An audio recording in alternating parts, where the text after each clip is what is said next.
Ingrid, quickly, and I know you're busy this morning, I was really interested in the big issue was the teacher strike this morning. It's causing massive delay and disruption throughout the country, as you know.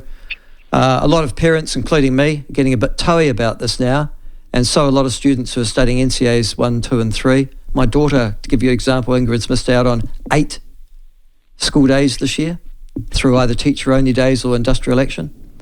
Can I ask, are we any closer to solving this problem? Yeah, we've talked about this before, and I can't really add anything because, negotiations are underway. Clearly, people are getting frustrated. I've heard sounds from the Minister that she's really confident and optimistic that a resolution will be reached. That's about all I can say while this is going through that, negotiation phase.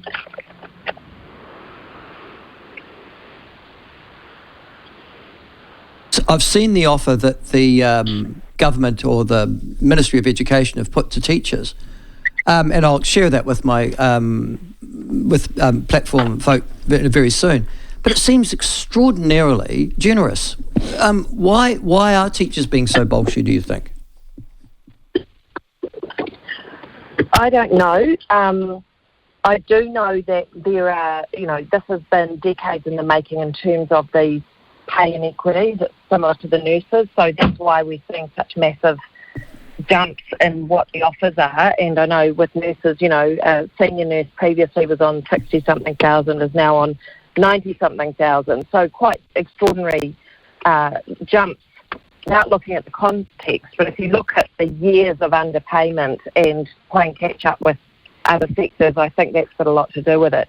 So I don't know about the politics. I suspect that the teachers and the nurses know they're more likely to get movement on these issues under a left-wing government, and therefore, they will negotiate as hard as they can while they've got the opportunity. Right, so the irony here is that you're suggesting that because the nurses and the teachers are, and I think that's correct, also politically more aligned, certainly the nurses union with you guys, they can put pressure on you with what they might consider affect an election year, which they might not be able to do with National Act, you think? I think so. I'm not even sure if it's about an election year, because I do get that the teachers are genuinely frustrated about the amount of time this has taken. But I do think it's, Labor is closely aligned with the union movement. And so, of course, when it's people within your own broader tent, they are able to put more pressure on. That's how collective action works. Listen, the obvious thing for people, again, for a parent like me, is not only do we want our kids being taught, but we want them being taught with a good education that will match up anywhere in the world. We're not doing that at the moment. Paying teachers more when they're the same teachers, is that going to produce better results?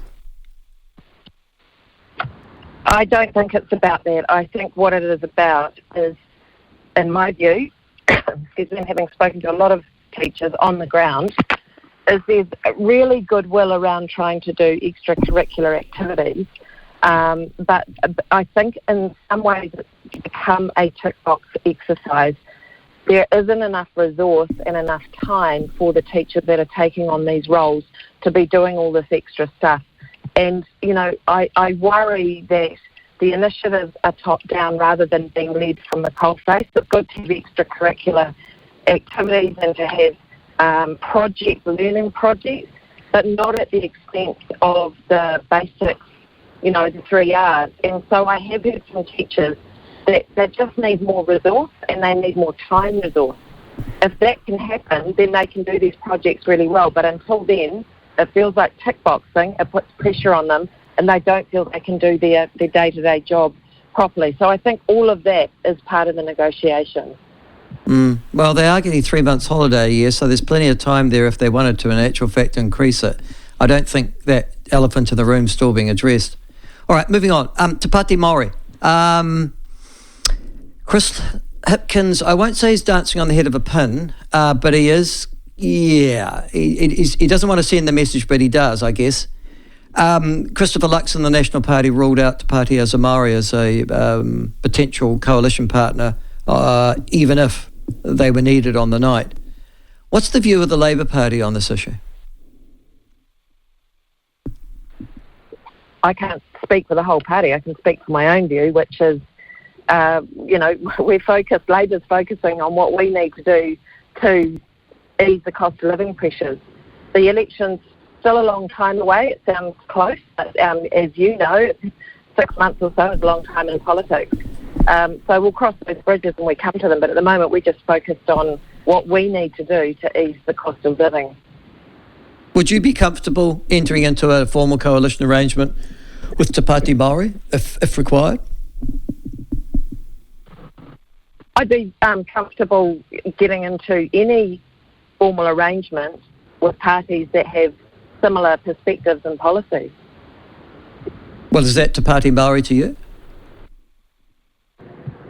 I think that they sit more comfortably on the left of politics than they do on the right, and clearly Christopher Luxon sees that. Okay, but all right, because one of the things that they've come out with, and we'll talk about later on, in fact, almost at the top of their agenda, is neutrality. New Zealand to pull out of the Western Alliance and to become a clearly neutral country. How would that sit with your Labour caucus? I think that our view is we already have an independent foreign policy. We're one of the few countries in the world that has, for example, free trade agreements with both mainland China and with Taiwan. That's quite unusual. So we have quite a nuanced approach to foreign policy. So without knowing the detail of what they're wanting to do, I can't really comment further. I think it's really important, and I've always said this, that New Zealand does walk an independent line, particularly when it comes to our kaitiaki role in the Pacific. I hate to see us be caught between the superpowers when in fact what we need to be doing is strengthening Pacific leadership. So those are my views. All right. Well, and that leads to the next obvious question, which is the polls show it's still, neck and neck. Chris Hipkins, I'd have to say, he's your number one man, isn't he? He's your best seller. He's your primary salesman. He's obviously your Prime Minister and your leader. But he's actually critical to Labour's election chances, yeah? I think he's doing a really good job. There's always a honeymoon period, and I've been interested around the electorate to see how he would land over the sort of longer term. And the feedback is really positive. I think people are feeling that he's consistent, they can trust what he's saying and doing, that he's authentic, he doesn't think about trying to give the right answer to a question. We saw that even with the question around the monarchy. He was open and honest about the fact that he's not a royalist, but he said that, King Charles is our monarch and I'll support that. So I think that sits very comfortably with New Zealanders, and he hasn't made any major mistakes. So the trust is building, and I think he is our best leader going into the election. And which brings me nicely, segues to the coronation of King Charles III. It was a big event, obviously. As you quite rightly point out, he is the King of New Zealand as well as the King of England. We went over there with quite a delegation. Can I ask, what was the reaction in your electorate of Tairi to the coronation? Was there a ho-hum? Was there opposition, as there was in Australia? Or was there, let's have a street party? I think there was a lot of tree planting, actually. I planted a tree in Mosgiel. There was a tree planting that my colleague Rachel Brooking went to in town. It was fairly quiet. And Michael, I'd had a big week at Parliament, and so I was in bed by about 10. I missed the crowning. Saw a couple of photos. I think at one point I turned the TV on. I thought, no, it might have been the live stream, and I thought, I can't miss this history in the making. I was feeling guilty. And I saw Boris Johnson and Theresa May walking in with Liz Truss, and I thought, I just can't do this, and I turned it off and promptly went to sleep. So I kind of missed it, which is a little bit like missing an All Black game where everybody's talking about it. But, life goes on, and I don't feel that I've missed anything too major. The crowning happened and life went on. All right. Now, which leads me to the next question. Chris Hipkins has ruled out the Republican issue now. Will it be ruled out in the next term as well, or is it something that we must address, in your view?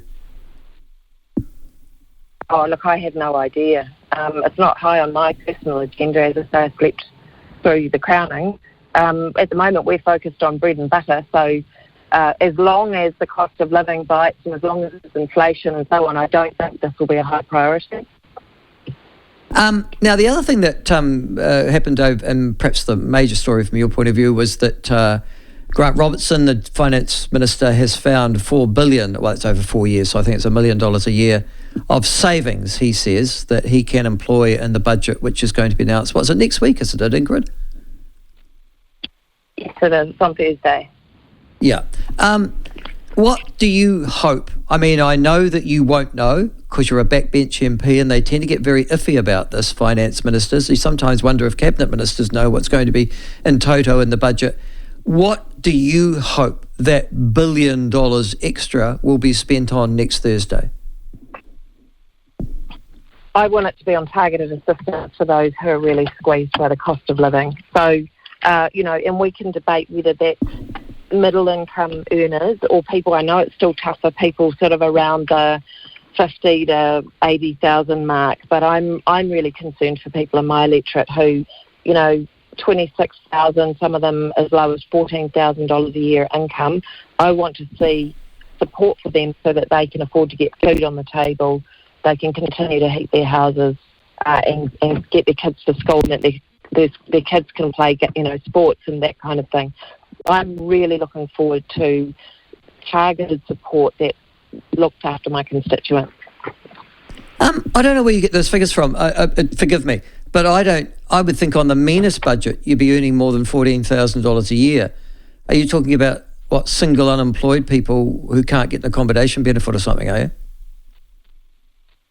Look, these are just I've done a lot of research into my electorate in terms of the deprivation indexes, and the data is showing that some of my constituents have a household income of $14,000 a year. I suspect these are people with disabilities, as you say, probably elderly or unable to work without dependents and unable to get some of the support that they need. Okay, well, listen, I don't think anybody would dispute that those people at the bottom end of the scale, if you like, the deserving poor, we used to call them, are needing of more. But you're absolutely right, those being squeezed also are that 50 to 80,000, your middle income earners as well. Do you see anything in the budget for them? I don't know. We'll have to wait. Grant Robertson said in the House yesterday, we'll have to wait till Thursday. All right. Okay, Ingrid, thank you for joining us. You have a very good weekend. I appreciate your time. That is Ingrid Leary. Good on you. Look after yourself. That is Ingrid Leary, the Labour MP for Taieri.